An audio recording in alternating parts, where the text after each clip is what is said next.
100 pages de livres analyses, de reportages, de photos inédites pour mieux comprendre une ville, un pays qui bouge. Ici à Abidjan, votre magazine numérique gratuit disponible tous les mois. L'Afrique avance ici, Abidjan innove. Bonjour à tous, je reçois Magloire Ndéhi, acteur de la société civile, coordonnateur régional Afrique de l'Ouest du Centre d'éducation pour une société durable. Magloire Ndéhi, bonjour. Bonjour, monsieur. Eh bien, merci d'avoir répondu favorablement à notre invitation. Alors, comment comprendre la candidature du jeune étudiant Bernardin Yogo Nago, 30 ans, candidature à la présidentielle? Est-ce que, selon vous, ce n'est pas une provocation? Pour cette analyse, m'inscris dans une approche très simple. Dis d'abord que je ne suis pas politique et je ne suis donc pas lié à Nago Bernardin, mais je vais faire juste une analyse en tant qu'acteur de la société civile. Alors, quand moi j'ai eu l'information de la candidature de M. Nago, au-delà de ce que lui-même... Il y en a eu deux autres aussi. Oui, il y a une autre de 28 ans et une autre de 36 ans. Ouais. Nago a été le premier, mais sans connaître lui-même ses propres intentions, parce qu'il peut avoir lui-même ses propres intentions. Mais en tant qu'acteur de la société, et jeune également, j'ai été interpellé par le message que pourrait véhiculer son acte. Alors, je me dis, quelque part, Nago interpelle la conscience des politiques sur le regard qu'a les politiques sur la jeunesse. Alors, quand on regarde la constitution ivoirienne qui dit l'âge de candidature à la fonction présidentielle, c'est 40 ans. Mais les lois ivoiriennes disent en même temps que pour être électeur, il faut avoir 18 ans. Donc, à 18 ans, nous pouvons voter, mais pour être candidat à la fonction présidentielle, il faut avoir 40 ans. L'autre chose également, quand on analyse, la loi ivoirienne dit l'âge de la majorité, c'est 21 ans. Alors, on se pose bien la question de savoir, ça pourrait être un message de Nago de dire, vous ne pouvez pas nous dire, nous devons choisir le président à 18 ans, en étant conscient, en étant responsable, en étant mature, et en même temps nous dire que nous ne pouvons pas être des hommes conscients et responsables pour briguer la fonction présidentielle. Donc, ça peut être un appel de Nago de dire, attention, la jeunesse représente 77%, en tout cas les moins de 35 ans représentent 77% de la population ivoirienne. Elle peut, parmi cette jeunesse, il y a des jeunes qui sont capables d'assumer aussi la fonction présidentielle. En tout cas, c'est pour nous l'analyse, ça peut être une forme de dénonciation du regard qu'a la société sur la jeunesse ivoirienne qui est caricaturée comme des va-nu-pieds, des désœuvrés. Or, dans cette jeunesse, il y a des jeunes compétents qui sont capables de faire des grandes choses pour la Côte d'Ivoire. Est-ce que cela signifie que la loi fondamentale elle-même discrimine? Ce que je dis n'engage que moi. J'ai lu plusieurs fois la Constitution. J'ai l'impression que dans notre Constitution, la Constitution de 2000, il y a beaucoup de gemmes de division, il y a beaucoup de gemmes de contradiction, d'exclusion. C'est ce que j'ai appelé des normes exclusionnistes qui sont à l'intérieur de ces constitutions. Si on prend le cas dont nous parlons maintenant, la question de Nago, vous ne pouvez pas avoir une population ivoirienne, le dernier recensement donne environ 23 millions d'habitants et plus de 18 millions, c'est-à-dire qu'environ 77% à moins de 35 ans. En même temps, cette constitution dit que la majorité de la population, c'est-à-dire les jeunes, ne peuvent pas briguer la fonction présidentielle. Donc, c'est une forme d'exclusion de facto de toute la majorité de la population. Mais est-ce qu'on peut forcément penser cela quand on sait que pour exercer cette fonction-là, il faut quand même avoir une certaine maturité? Alors, mais pour nous, la maturité, c'est une question qu'on se pose. Est-ce que vous la n'allez maturité... pas demander à un jeune homme de 18 ans de se présenter à une présidentielle ou de devenir président de la République? Oui, non, on peut être d'accord avec vous, mais on peut se poser la question de savoir est-ce que la maturité, c'est une question de conscience dans la tête ou alors c'est une question d'âge? Quelqu'un a dit la question de la responsabilité. D'expérience tout au moins. D'expérience. Je vais prendre un exemple. Il n'a pas forcément 18 ans, mais je prends le jeune ministre Abdraman, c'est le ministre du budget. Il n'a pas 40 ans, il n'a pas 60 ans. Mais il peut dire il est aujourd'hui l'un des meilleurs ministres du budget de la Côte d'Ivoire. Il n'avait que 32 ans lorsqu'il était nommé. C'est-à-dire qu'il y a des jeunes qui sont là, qui travaillent, qui ont cette compétence d'apporter des choses à la Côte d'Ivoire. Alors, pour nous, il ne faut pas généraliser toute la jeunesse pour dire à 18 ans, on ne peut pas faire des choses. Il y a des jeunes qui ont cette compétence à faire des choses. Alors, il faut voir à l'intérieur quels sont ces jeunes qui sont capables d'apporter et ne pas généraliser. On l'a vu juste en 2012, le jeune français Maxime Werner qui avait engagé même ce débat en France depuis 2008 parce qu'il a estimé que c'est vraiment une contradiction dans la société française que de ne pas donner la possibilité aux jeunes de briguer. Et finalement, les Français ont compris ce message puisqu'ils ont obtenu la réforme de la loi sur la présidentielle en 2010 qui maintenant permet aux jeunes de 18 ans de se présenter et ces jeunes-là ne sont pas moins intelligents. Aujourd'hui, avec l'accès à l'information, les jeunes sont capables de beaucoup de choses. Oui, les jeunes sont capables de beaucoup de choses, mais ils ne sont pas forcément expérimentés. Moi, je voudrais dire ceci. Est-ce que ces candidatures de jeunes gens à la présidentielle ivoirienne ne traduit pas une sorte de banalisation aujourd'hui de la fonction présidentielle en Côte d'Ivoire aussi? Pour nous, il faut faire très attention sur la façon d'aborder cette question. Il ne s'agit pas de banaliser la fonction présidentielle, à mon sens. Je ne pense pas que Nago, en tant que citoyen, bon citoyen, nous n'avons pas le droit de banaliser la fonction présidentielle, je dirais la fonction la plus importante de nos sociétés. Ce n'est pas une banalisation, mais c'est un appel. Pour moi, c'est un message qui est passé à la classe politique pour dire, vous avez des jeunes qui sont capables aussi de diriger. On ne dit pas forcément, il faut forcément un jeune de 20 ans ou de 18 ans comme président de la République, mais ces jeunes-là peuvent aussi briguer la fonction présidentielle si le peuple l'estime, si le peuple pense qu'il y a des jeunes qui sont capables de faire des choses, qui sont capables d'apporter du nouveau à la gouvernance de la Côte d'Ivoire.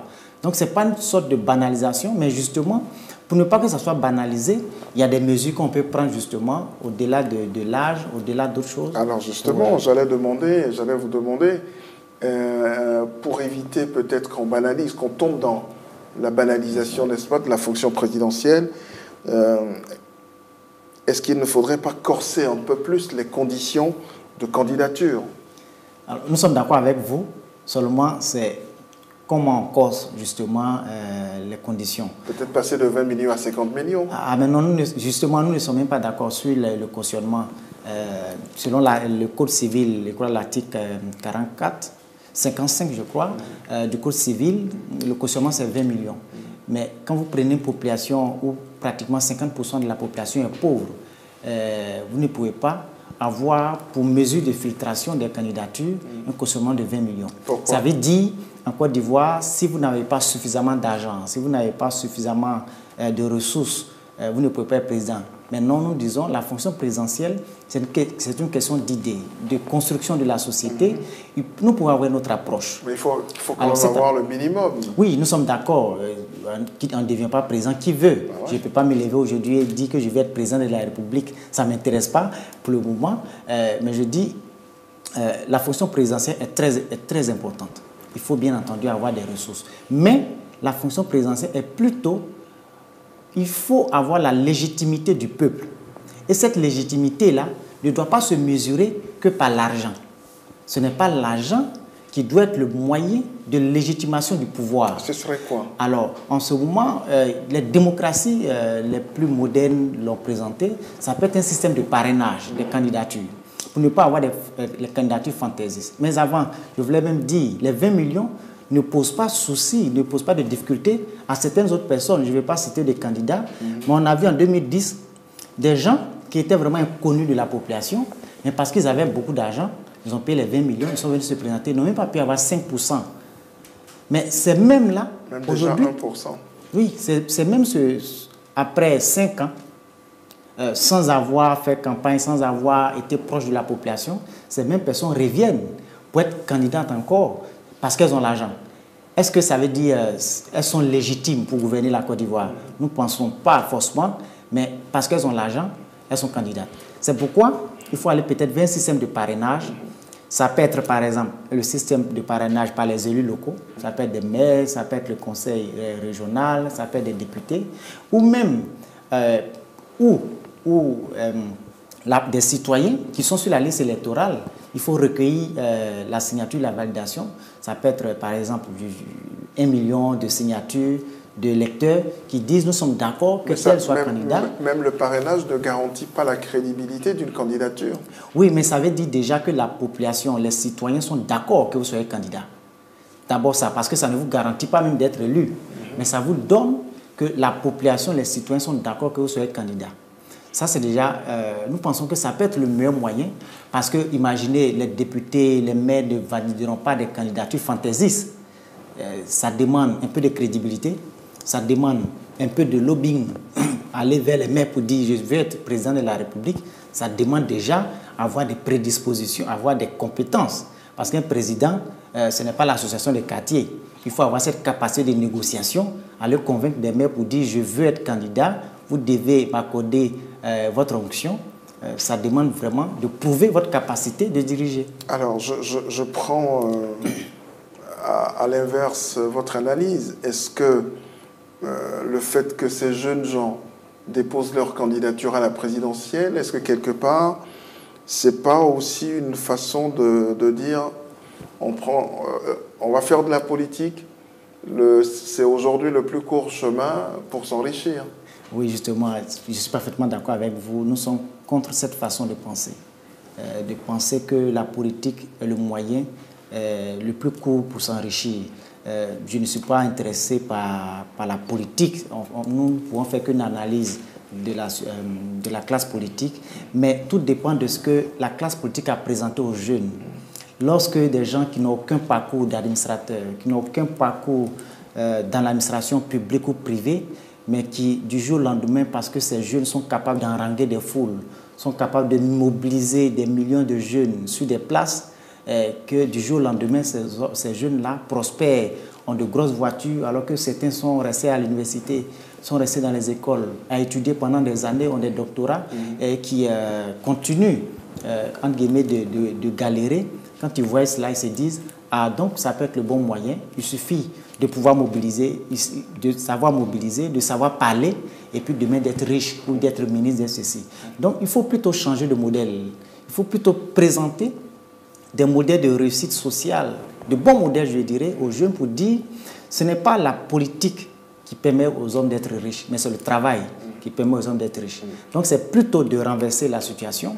Il faut que nos médias, il faut que la télévision présentent des modèles de réussite sociale qui permettent aux jeunes de se détourner de ce mauvais regard de la politique. Est-ce que la Côte d'Ivoire, à vos yeux, a une société civile forte? Sinon, pourquoi? Alors, je ne répondrai pas oui ou non, mais je dirais qu'il y a énormément de travail encore à faire parce que nous sommes d'abord une jeune démocratie. Je pense que ça fait 25 ans maintenant. Oui, 25 ans, mais 25 ans n'est pas très grand dans la vie d'une nation. Mais vous prenez un pays comme le Mali, qui a une société civile forte, vous prenez le Burkina Faso, qui a une société civile forte. Oui. Pourquoi la Grande Côte d'Ivoire n'a pas une société civile aussi forte, aussi puissante?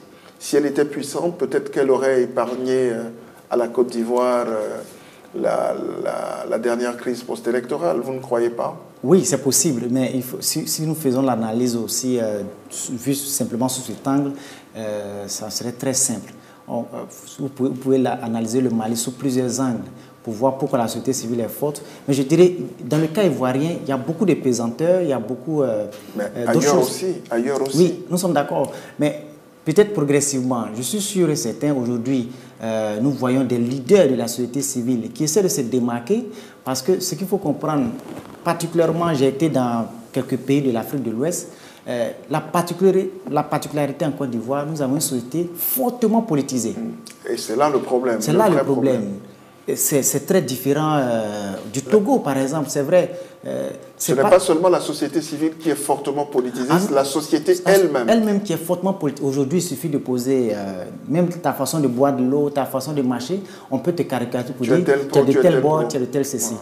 Ce qui est différent dans d'autres contextes, dans d'autres pays de la sous-région, où tout est vraiment politisé. Donc, c'est progressivement qu'il faut évoluer. Vous avez des acteurs de la société civile qui sont suscités par les politiques, parce qu'ils y gagnent. Donc, c'est progressivement aller vers une classe d'acteurs de la société civile qui comprennent qu'ils n'ont pas intérêt à se faire manipuler par les politiques parce qu'ils constituent notre pouvoir dans la société pour améliorer les choses, pour améliorer la gouvernance. Donc, moi, j'ai bon espoir. Je connais certains acteurs de la société civile qui font du très bon travail et je pense que la chose va venir. Alors, est-ce qu'il faudrait faire encore plus de place aux jeunes dans la société ivoirienne d'aujourd'hui? Si oui, comment? Je pense qu'il faut faire un peu plus de place. Est-ce qu'il faut que les jeunes attendent qu'on leur fasse plus de place ou il faut qu'ils aillent chercher, ces places-là? Oui, on ne donnera pas. Ceux qui ont travaillé pour être là ne donneront pas aussi facilement la place. Moi, je dis, tout s'obtient par le travail. Mais le travail bien fait. Il faut que les jeunes travaillent, il faut que les jeunes s'engagent de plus en plus pour qu'ils arrivent à se faire démarquer, à se faire une très bonne image dans la société, pour qu'on te fasse confiance. Déjà, il y a une certaine crédibilité que tu dois avoir. On n'assume pas certaines fonctions si tu n'es pas crédible, si tu n'es pas assez responsable. Donc, la jeunesse elle-même doit être consciente qu'elle a une grande responsabilité sur sa propre personnalité.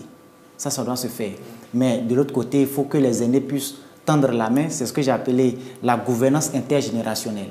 Il ne faudrait pas une gouvernance trop gérontocratique, il ne faut pas une gouvernance trop juvénile. Il faut une gouvernance, à l'époque, nos aînés, dans la tradition, associer les jeunes à un certain niveau de la gouvernance pour permettre à la jeunesse d'apprendre de sorte que la relève soit plus facile. C'est cette forme de gouvernance que nous proposons parce que ça peut se faire. Nous, aujourd'hui, nous parlons du compendium des compétences jeunes, de sorte à avoir un répertoire de compétences jeunes qui peut être proposé à des fonctions administratives, à des fonctions nominatives, de sorte que les jeunes soient de plus en plus associés à la gouvernance. C'est très important. Ça permettra justement d'assurer la relève. Je voulais juste, pour terminer sur ce point, peut-être, dire que si nous regardons dans l'histoire de la Côte d'Ivoire, lorsque le président Houphouët-Boigny était au pouvoir, il a fait confiance à la jeunesse. Si vous prenez des messieurs comme l'ancien président de la République, M. Bédié, très jeune, il a été ministre de l'économie. Je dirais même très jeune, il a été ambassadeur de la Côte d'Ivoire aux États-Unis. La première puissance, on ne devient pas à 25 ans ambassadeur de n'importe quel pays. C'est dire que le président avait confiance dans cette jeunesse-là. Ben oui, justement, quand vous parlez de la confiance qu'avait le président Félix Houphouët-Boigny en cette jeunesse-là, il a été très vite déçu également.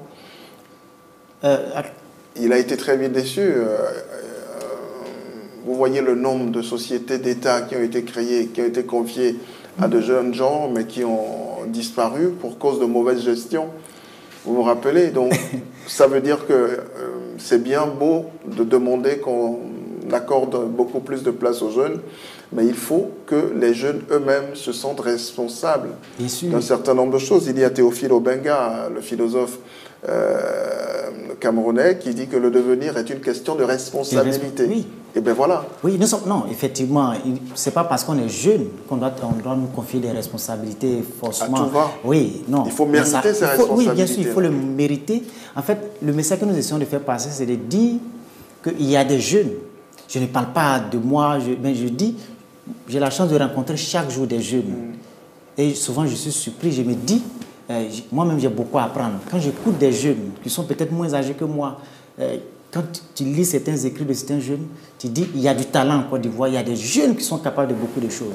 C'est ces jeunes-là, il faut pouvoir progressivement les associer pour qu'ils puissent donner le meilleur d'eux-mêmes.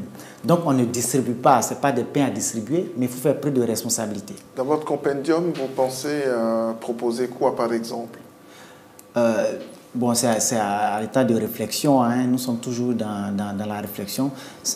L'un des outils, ça peut être par exemple le système de quotas. Je ne suis pas forcément d'accord avec le système de quotas, mais ça peut être un moyen Dans d'autres démocraties, par moment, le système de quotas a été utilisé pour corriger certains déséquilibres de la société. Donc, ça s'appelle le système de quotas, par exemple. Là, nous avons un jeune ministre, c'est un bon message qui dit les jeunes sont capables si on leur fait confiance. Le ministre Aboudraman, par exemple. Alors, si on fait davantage confiance aux jeunes, à des jeunes qui ont ces compétences-là, ils peuvent faire encore mieux. Mais nous ne disons pas les vieux ou bien les adultes quitter et les jeunes vont prendre. Non, ce n'est pas ce que nous disons, mais nous disons il faut les associer pour partager aussi leurs connaissances et leur savoir. Magloire Ndéhi, merci d'être passé par chez nous. Merci bien, monsieur. 100 pages de libre analyse, de reportages, de photos inédites pour mieux comprendre une ville, un pays qui bouge. Ici à Abidjan, votre magazine numérique gratuit disponible tous les mois. L'Afrique avance ici, Abidjan innove.